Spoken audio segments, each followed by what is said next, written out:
नमस्तेऽस्तु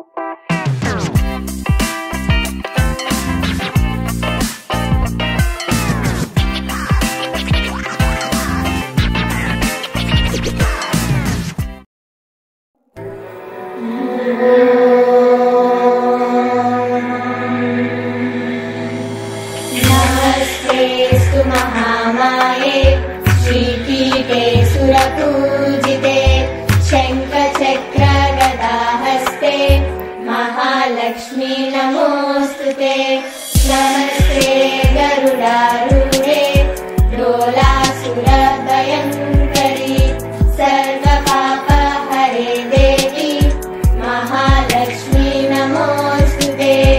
सर्वज्ञे सर्ववरदे सर्वदुष्टभयङ्करी सर्वदुःखहरे देवी महालक्ष्मी नमोऽस्तुते।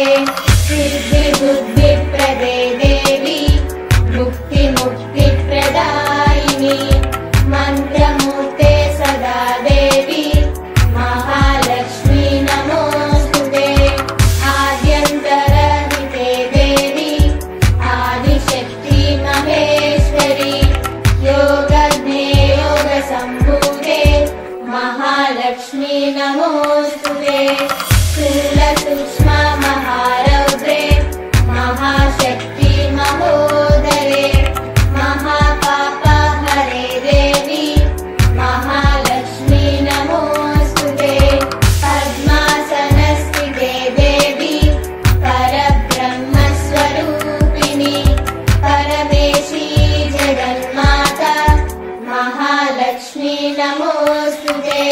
श्वेताम्बरधरे देवी नानालङ्कारभूषिते जगत्स्थिते जगन्माता महालक्ष्मी नमोऽस्तुते।